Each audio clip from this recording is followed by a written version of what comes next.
세 번째로 효과적 영광에 대해서 살펴보겠습니다. 효과적 영광이라는 것은 발산적 영광을 경험한 사람에게서 나오는 하나님의 영광을 위해 살고자 하는 행위나 갈망을 이야기하는 거예요. 다른 말로 자신의 삶 속에서 하나님의 성품을 드러내고 다른 이들이 자신처럼 하나님의 창조의 목적으로 돌아가서 하나님의 영광을 드러낼 수 있는 사람들이 되는데 기여하는 행위나 그렇게 되기를 갈망하는 것, 그것을 효과적 영광 혹은 반응적 영광이라고 부르는 거예요. 우리가 흔히 말하는 하나님의 영광을 위해서 산다, 하나님께 영광을 돌린다, 여기에서 쓰는 영광이 바로 효과적 영광이라는 것이죠. 역대상 16장 25절 보세요.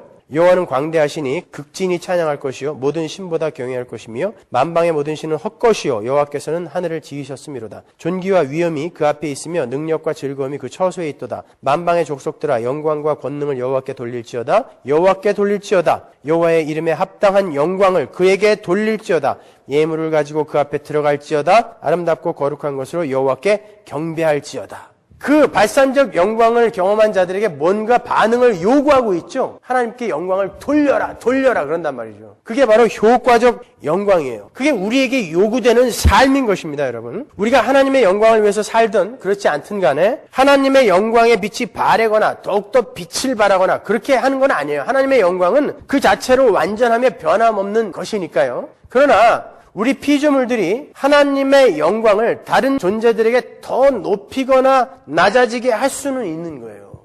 이런 이야기입니다. 우리 서문화교회 교인 중에 한 사람이 뉴욕으로 이사를 가서 그곳에 있는 어떤 교회에 나가게 됐어요. 그런데 그 사람이 그곳에 가서 참으로 그리스도인다운 삶을 살았어요. 성경에 대한 이해도 아주 바르고 또 교회 안에서 교우들 간의 관계도 아주 좋아요. 그리고 늘 성실하고 진실하고 진지하게 신앙생활을 했어요. 그러면 거기에 있는 사람들이 그 사람을 보면서 저 사람이 어느 교회에 다니다가 왔을까 궁금해하겠죠. 우리 서문화교회는 뉴욕과 아주 멀리 떨어져 있는 도저히 거기서 까치발을 들어서 볼 수 없는 곳에 있지만 그 사람으로 말미암아 서문화교회의 위상이 높아지는 거죠. 그 교회에서 만약 어떤 사람이 LA로 이사 간다면 너 그 사람이 다녔던 서문화교회에 가. 그러지 않겠습니까? 거기 가면 제대로 잘 배울 수 있어. 내가 보니까 거기는 정말 제대로 잘 가르치고 교우들이 이렇게 사랑 안에서 잘 자라는 것 같더라. 그렇게 이야기하겠죠? 그게 영광을 높이는 삶인 거예요. 반대로 거기서 어떤 놈이 왔는데 짐승이야 이건. 성경에 대한 이해도 완전히 엉터리고 어서 무당 잡교 같은 이해를 하고 있고 교회 생활을 하는데도 너무너무 이기적이에요. 힘든 일은 하나도 안 하려고 하고 자기가 드러나는 일은 어떻게 해서든지 손을 걷어붙이고 하려고 하고 그런 아주 야비한 놈이 왔어요. 그러면 만약에 우리 교회에서 어떤 사람이 뉴욕으로 이사 간다고 할 때 그분이 찾아와서 목사님 뉴욕에 가면 어떤 교회를 가야 돼요? 이렇게 물어보면 제가 뭐라 그러겠어요? 걔가 다녔던 그 교회만 가지 마.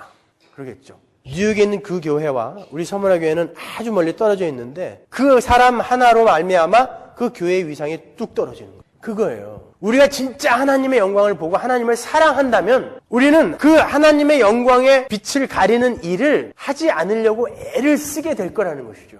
그게 바로 효과적 영광을 드러내며 사는 사람들의 삶인 거예요. 이렇게 효과적 영광이라는 것은 하나님의 발산적 영광을 경험한 사람들이 하나님의 이름을 위해서, 하나님의 영광을 위해서 하나님의 하나님 되심을 다른 이들에게 삶으로, 입으로 자랑하는 것을 이야기하는 거예요. 그런데 문제가 있어요. 인간의 타락으로 우주 만물에 깃들여 있던 하나님의 영광이 흔적만 남고 사라져버렸죠. 그리고 아담 이후의 모든 인간은 그 하나님의 영광을 인식할 수 없는 영적 소경이 되어버렸어요. 그런데 어떻게 이 땅에서 성도들이 하나님의 발산적 영광을 경험하고 보고 효과적 영광으로 그걸 바꿔낼 수가 있죠? 하나님의 발산적 영광이 임할 그 피조물이 이제 타락을 하는 바람에 하나님의 영광이 거길 떠나버렸단 말이에요. 그럼 어디서 우리는 그걸 볼 수 있어요? 못 보잖아요, 이제. 그렇잖아요. 그죠? 그래서 하나님께서 새 창조를 하시는 거예요. 새로운 피조물과 새로운 백성을 만드셔서 다시 원래의 창조 목적대로 그 모든 피조물들이 하나님의 발산적 영광을 드러내고 아울러 효과적 영광으로 하나님을 자랑하며 찬양할 수 있도록 만들어내시는 거예요. 그게 바로 새 하늘과 새 땅이라는 새 세상인 거예요. 그러면 지금 상태에서 이제 두 가지가 해결돼야 되는 거죠. 첫 번째가 하나님의 영광이 떠나버려서 썩어짐의 종노릇을 하고 있는 피조물들을 회복시키셔야 되죠. 하나님의 영광이 다시 임할 수 있도록. 그리고 두 번째가 소경이 된, 영적 소경이 된 인간들의 눈을 뜨게 해야 돼요. 그죠? 이 두 가지가 해결되는 게 하나님 나라의 완성인 거예요. 하나님은 첫 번째로 영적 소경이 되어버린 하나님의 택하신 백성들의 눈을 뜨게 하기 위해서 예수 그리스도를 이 땅에 보내신 거예요. 우리는 지난 시간에 2000년 전에 예수님께서 직접 하나님을 설명하시기 위해 이 땅에 오셨음을 배웠습니다. 말씀이신 그분이 이 땅에 오신 이유가 그거죠. 그분은 하나님의 영광을 그대로 지니고 이 땅에 내려오신 분이에요. 그래서 우리는 그분을 빛이라고 부르죠. 요한복음 1장 14절 말씀이 육신이 되어 우리 가운데 거하시며 우리가 그 영광을 보니 아버지의 독생자의 영광이요 은혜와 진리가 충만하더라. 여기에 또 영광이 나오죠. 그 예수님께서 영광을 지니고 내려오셨단 말이에요. 히브리서 1장 3절 이는 하나님의 영광의 광채시오. 예수님은 하나님의 영광의 광채란 말이에요. 그 영광을 지니고 내려오셨단 말이에요. 그 예수님이야말로 하나님의 발산적 영광의 대표적인 예인 거예요. 아셨죠? 여러분 왜 예수님께서 육신을 입고 이 땅에 오셨는지 아시겠어요? 예수님은 하나님이시잖아요. 그죠? 그럼 하나님은 본체적 영광을 소유하고 있는 분이죠. 근데 그분이 그냥 그 영으로 그대로 내려와 버리면 어떻게 되는 거예요? 그대로 내려와 버리면 아까 이사야 6장에서 뭐라 그랬어요? 화로다 나여 망하게 되었도다 나를 떠나십시오 이렇게 되는 거죠. 죄인들에게 직접 그 본체적 영광이 내려오면 그러니까 예수님이 그 영광을 육신 속에 감추시고 내려오실 수밖에 없었던 거예요. 하나님이신 그분이 왜 육신을 입고 왔냐면 그분이 그냥 내려오면 우린 다 죽어버리거든요. 드라큘라가 햇빛 앞에 서면 녹아버리는 것처럼 그 본체적 영광이 그냥 내려와 버리면 죄인들은 전부 죽어버리는 거예요. 시내산에서 하나님이 왜 죄인들을 시내산에 못 올라오게 하셨습니까? 올라오면 죽어요. 거룩은 그 본체적 영광은 죄와 함께 거할 수 없기 때문에 그래서 예수님은 그 본체적 영광을 그 육체로 가리고 내려오신 거예요. 내려오셔서 그분의 삶과 입으로 발산적 영광으로 바꾸어서 우리에게 설명하신 거란 말입니다. 이해가 가시는 거죠? 예, 그래서 예수님이 육신을 입고 이 땅에 내려오신 거예요. 그런데 예수님이 이 땅에 오셨을 때 예수님을 알아본 사람이 하나도 없었죠. 요한복음 1장 5절 보세요. 빛이 어두움에 비치되 어두움이 깨닫지 못하더라. 자, 하나님은 이렇게 모든 자들은 소경이었다 해서 출발하시는 거예요. 그리고 그 빛이신 예수 그리스도 안에 소경되었던 하나님의 택하신 자들을 모두 집어넣으셔서 죽여버리시고 예수 그리스도 안에서 새롭게 부활시키셔서 하나님의 발산적 영광을 경험할 수 있는 사람들로 만들어 버리신 거예요. 그랬더니 거듭난 사람들이 그 예수 그리스도 안에서 충만하게 흘러넘치는 하나님의 영광을 보게 되고 아, 그 예수가 진짜 하나님의 아들이네 이걸 믿게 되는 거죠. 그렇게 해서 하나 해결하신 거예요. 뭘? 소경된 자들의 눈을 뜨게 한 거죠. 하나 해결됐죠? 지금 설명해드린 걸 조금 자세하게 부연 설명해드릴게요. 하나님께서 인간들에게 자기 외부의 어떤 것을 인식할 수 있는 방법으로 주신 것이 이성과 신앙이라는 거예요.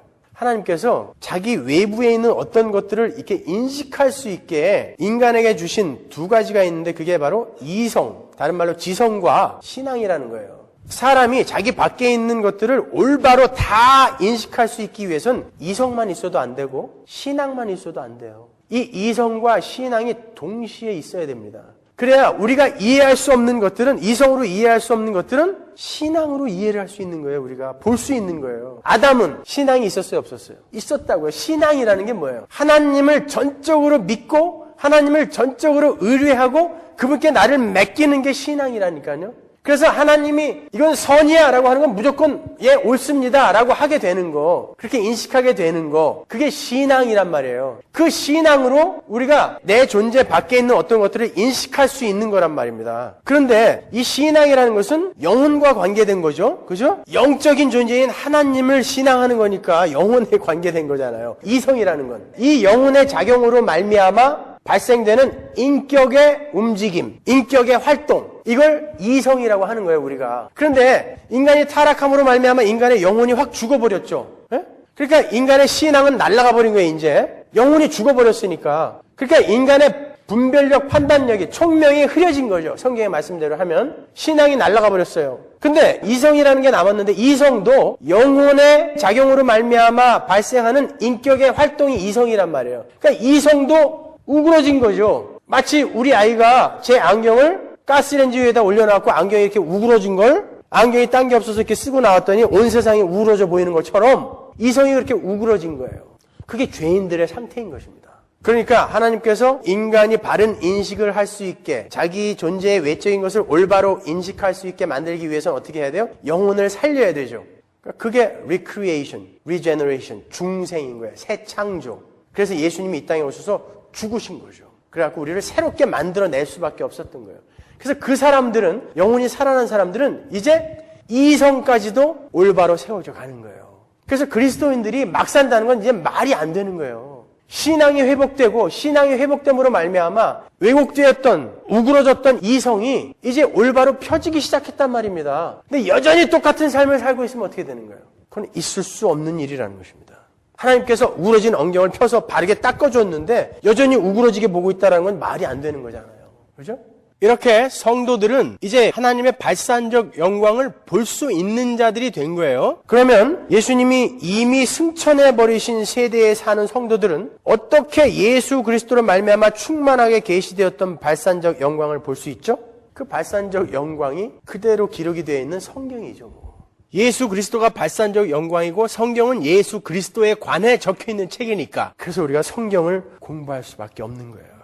그러니까 지금 우리가 하나님의 발산적 영광을 볼 수 있고 경험할 수 있는 유일한 방법은 말씀을 통해서예요. 조금 전에 말씀드린 것처럼 영적 대각성 운동이나 그럴 때 특별하게 개별적으로 발산적 영광이 임하는 그런 경우를 제외하고는 오직 말씀을 통해서만 발산적 영광을 볼 수 있는 거란 말이죠. 여러분은 말씀을 통해서 하나님을 인식하게 되는 거고 말씀을 통해서 하나님의 위대하심과 하나님의 크심을 알게 되고 그 앞에서 자신의 죄를 깨닫게 되는 것이고 그 말씀을 통해서 하나님을 찬양할 수 있게 되는 거죠. 그리고 성도들은 성경 말씀을 통해서 그 만물에 깃들어 있던 하나님의 영광이 어떠했는가도 알 수 있는 거예요. 말씀만을 통해서. 지금은 형체적으로는 아직도 이 천지 만물이 우그러져 있잖아요. 그죠? 회복이 안 됐잖아요. 한번 잘 생각해 보세요. 여러분이 강에서 이렇게 고기를 잡았는데 그 뭐라고 그래야 됩니까? 그거? 괴물이 뭐죠? 괴물. 변태 물고기가 잡혔어요. 아니 변태가 아니라 이렇게 생각이 안 나지. 응? 그러니까 기형 물고기가 잡혔어요. 그럼 그 기형 물고기를 보고 아 물고기는 원래 이렇게 생겼나 보다. 얘네들이 바보예요. 이성이 우울해진 자들이고 물고기에 대한 지식과 정보를 습득을 해서 아 물고기는 원래 이런 게 아니었는데 이러이러한 잘못 때문에 물고기가 이렇게 기형이 됐구나. 이렇게 알아가는 게 똑바른 이성을 갖고 있는 사람들이잖아요. 그죠? 그러니까 이성이 회복된 사람들은 말씀을 통해서 정보와 지식을 습득을 해서 원래 이 천지 만물이 어떻게 하나님의 영광으로 가득 차 있었는지를 자기가 배우는 거예요. 그리고 자기 안에서 믿음으로 그걸 볼 수 있는 자가 되는 거죠. 그래서 말씀을 공부하지 않고는 하나님의 영광, 그 발산적 영광을 볼 수 없고 발산적 영광을 경험하거나 보지 못한 자들은 절대 효과적 영광이 그 삶 속에서 나오지 않는 거예요. 하나님의 성품? 어딜 그런 게 나와요? 다 가짜인 거예요, 그거요. 새빨간 거짓말인 것입니다, 여러분. 그렇게 하나님은 예수 그리스도를 통해서 그리고 그분에 대해서 기록된 말씀으로 계속해서 당신의 영광을 발산하고 계시는 거예요. 그러나 하나님의 은혜 밖에 있는 사람들은 그 영광을 알아볼 수가 없어요. 그런 사람들은 결국 이제 마지막 날에 그 영광을 보겠죠. 요한계시록에서 봤죠, 우리가. 그 사람들이 뭐라 그러던가요? 태산아, 나를 덮어다오. 저 영광 도저히 못 보겠다. 그 영광 앞에서 내가 확 드러나 버리는 거예요. 우리는 지금 이 인생 속에서 자꾸 하나님께서 드러내시는 거고, 그래서 그때 받을 충격을 지금 완화시키고 있는 거고, 그걸 보지 못하는 자들은 그냥 멍하니 가다가 나중에 그 영광이 확 나타나 버렸을 때 태산아 나를 덮어다오. 난 도저히 못 보겠구나. 그러는 거예요. 그게 지옥인 것입니다. 그래서 여러분은 이 땅에서 반드시 그 하나님의 영광을 경험하고 맛보셔야 되는 거예요.